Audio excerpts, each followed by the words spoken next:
From a man who should have died in the snow, to a son who gets away with murder in the middle of Manhattan, Dexter Resurrection brought the franchise back to life. Fans loved it, critics praised it, but the deeper people looked, the more holes they found sitting right under the surface.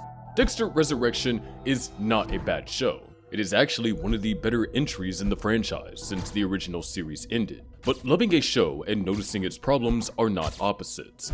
Reviewers who gave the season high marks still pointed out moments that simply do not add up when you slow down and think about them. Here is every plot hole that has been raised about Dexter Resurrection, backed by what critics and recappers actually found. Dexter Resurrection opens with a problem it has to solve immediately. Dexter was shot by his own son at the end of New Blood. For the new show to exist, he has to survive that. The explanation given is that the cold temperature in the forest slowed down his heart rate and blood loss, buying doctors enough time to save him once he reached the hospital. It is a reasonable enough excuse.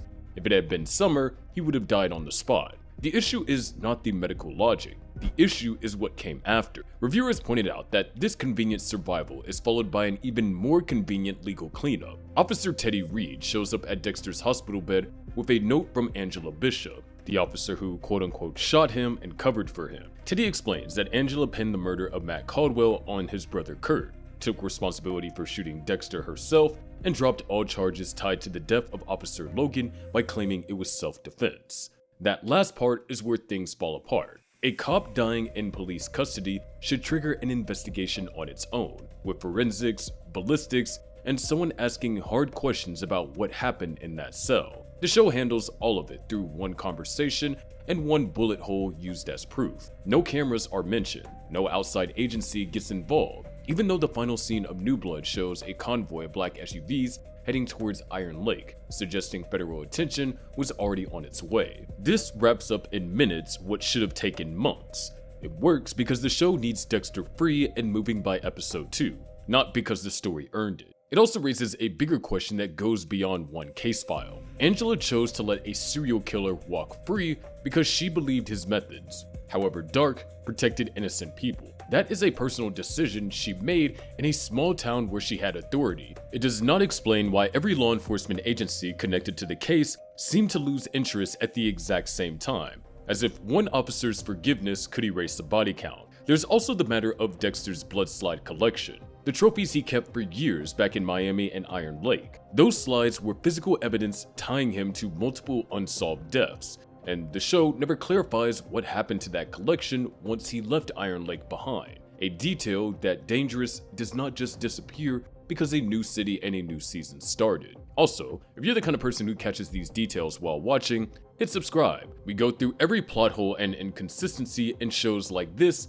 long before most channels even notice them. That convenience does not stop with legal paperwork. It follows Dexter and Harrison straight into the next problem, one that involves how either of them are forced to live in New York City at all. Dexter Morgan has never had a clear way of paying for his life. This is not new to Resurrection. It goes back to the original series, when fans already wondered how a forensic tech's salary covered a boat, dock fees, and all the equipment a hobby like his requires.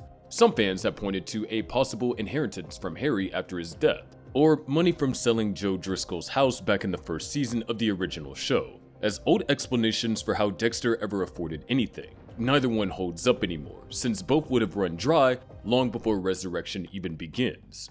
Resurrection makes the problem worse instead of solving it. During his years in Iron Lake, living as Jim Lindsay, Dexter worked as a small-town sales rep. His house burned down at the end of New Blood, meaning any savings from that chapter of his life are gone. Since arriving in New York, his only confirmed income comes from driving for a rideshare app called Your Car, a gig job that does not pay well anywhere, let alone in one of the most expensive cities in the country. Despite this, Dexter manages to rent an apartment, open accounts under his real name, and get around the city without financial strain ever becoming a storyline. Then, in episode 7, Harrison decides he wants to become a police officer and enrolls at Collins College of Criminology. Harrison works as a bellhop. He cannot cover tuition on his own, and neither can Dexter. On top of rent and tuition, there's also the basic cost of living as two grown men in New York City: grocery, transportation, a phone plan under a new identity, even the tools Dexter would need to keep operating quietly. All of it adds up fast in a city built to drain a wallet. None of this gets addressed on screen, which makes the gap easier to miss in the moment, but harder to defend once you actually sit down and add up the numbers. The show is not explained where this money comes from. One possibility floated by recappers is that Leon Prater, the billionaire from season 1, may still be paying Dexter for his part in the season's events, but nothing on screen confirms that. Until Resurrection addresses it directly, this is a hole that gets bigger every time the show hands Dexter or Harrison something expensive without showing where the funds came from. Money is not the only place where the show asks viewers to look at past detail. Harrison's very first kill, the one that sets his entire arc in motion, has its own list of problems that start the moment the police get involved. In the series premiere, Harrison kills a hotel guest named Ryan after catching him drugging a woman named Shauna. He does what his father taught him. He cleans the room with a bleach solution, moves the body through the hotel service elevator, cuts it into 9 pieces on a kitchen table, and bags the parts for nightly garbage pickup. 2 things go wrong here, and both were picked up quickly by reviewers. The first is how Harrison ties the garbage bags. Detective Claudette Wallace notices the distinct knot pattern almost immediately and uses it to link separate bags together, which is the detail that starts unraveling Harrison's cover-up. That part works fine as a piece of detective work. The second problem is how the body gets found in the first place.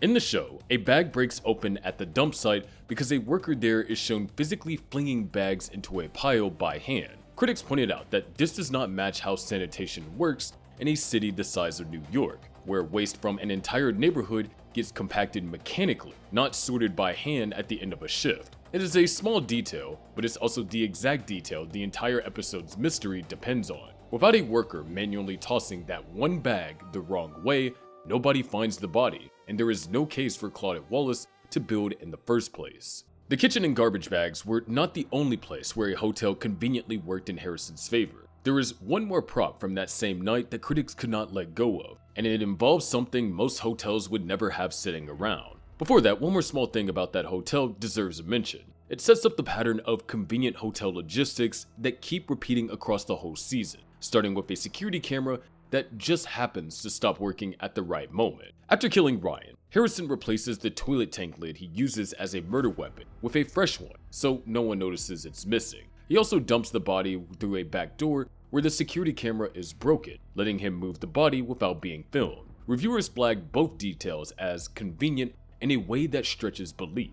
A luxury hotel in Manhattan is exactly the kind of place expected to have working security cameras covering every exit, especially near a kitchen and loading area. A broken camera in that specific spot at that specific time is the kind of coincidence the story needs to work. The toilet seat cover raises a similar question. Spare bathroom hardware is not standard inventory sitting in a supply closet at most hotels. It usually has to be ordered when something breaks, not swapped out on demand in the middle of the night. One writer covering the plot holes put it simply: why would a hotel keep spare toilet parts on hand but let a security camera near its kitchen sit broken? None of this ruins the episode. It is tense, well shot, and it kicks off the entire Harrison storyline for the season. But both details exist purely to let Harrison get away clean, and neither one holds up if you think about how a real hotel operates. But if you spotted a plot hole we missed, drop it in the comments. We read every single one, and there's a good chance a few of them will show up in our next breakdown. Harrison is not the only character whose kills come with a few too many lucky breaks. One of the season's other killers has a method that falls apart even faster once you think about how the technology behind it actually works. Season 1 introduces a serial killer nicknamed the Dark Passenger, real name Ronald Schmidt, who uses a rideshare app to find victims. He hails a ride, kills the driver, and disappears, then repeats the process with a different driver each time. The problem is the app itself. Rideshare platforms require an account tied to a name, a payment method, and a login. Killing multiple drivers under the same account would raise flags almost instantly, since a missing or murdered driver gets reported and investigated by the company as well as the police. Doing this repeatedly without the platform noticing a pattern is difficult to believe, even before police get involved. The show offers a small workaround. Schmidt has a day job in IT, which at least explains how someone with the right skills might be able to create fake accounts or cover his tracks digitally. It is a reasonable patch, but the show never actually shows him doing this on screen. viewers are left to assume it happens off camera because the alternative, a killer repeatedly abusing one account without consequence, does not hold up. Add to that the fact that Dexter himself starts driving for the same app to hunt Schmidt down, and you have two men running questionable accounts on one platform at the same time, with no mention of either being flagged. This is a smaller hole than some of the others on this list, but it points to a pattern running through the whole season. When a plot needs a killer to operate without getting caught early, the show tends to skip past the practical steps that would normally trip someone up. Not every gap in the season is about how a kill gets covered up though. One of the biggest questions fans have been asking has nothing to do with murder at all. It has to do with two characters who are simply missing. Cody and Aster are Dexter's stepchildren from his marriage to Rita Bennett, and they are Harrison's biological half-sibling. After Rita's death in the original series, they moved to Orlando to live with their grandparents, but stayed close with Dexter and young Harrison, visiting Miami regularly throughout the later seasons. When Harrison reappears as a teenager in Dexter New Blood, he tells Dexter he spent years in Miami's foster care system. This raises an obvious question. Cody and Aster were old enough by that point to take him in themselves, and the show made clear in earlier seasons that they cared about him. New Blood never explained why that did not happen, and Resurrection has made the gap even harder to ignore. In episode 5, Harrison and Dexter say to each other that they're the only family they have left. That line completely erases two people who share Harrison's blood. Showrunner Clyde Phillips addressed this directly in an interview with Love It Film, saying the writer's room does not think about Cody and Aster at all, and that fan theories about their return are not part of the show's internal plan. That response has not gone over well with longtime fans. Resurrection already brought back ghosts of dead characters like James Dokes, Arthur Mitchell, and Miguel Prado for entire scene. Bringing back two characters who are still alive and giving them a single line of dialogue would have closed a gap that has now been open for 19 years, going all the way back to when Rita first died in the original series. Fans have kept the theories alive anyway, with some believing Cody in particular could return as a darker figure down the line, shaped by growing up without the father figure who once tried to guide him. But at the end of the day, none of these holes break the show. Dexter Resurrection still scored 95% on Rotten Tomatoes and pulled in millions of viewers within days. A legal cleanup with no investigation, money from nowhere, a killer who beats an entire tech platform, two siblings the writers chose to forget. None of it stopped people from loving the season. That is really the story of the entire franchise. It has never been about airtight plotting. It has always been about the character, the tension, and watching Dexter walk a line he should have fallen off years ago. The holes are real, but so is the reason people keep coming back. And if this is the kind of deep dive you come back for, subscribe and turn on notifications, because season 2 is already filming, and there's a lot more to break down before it premieres.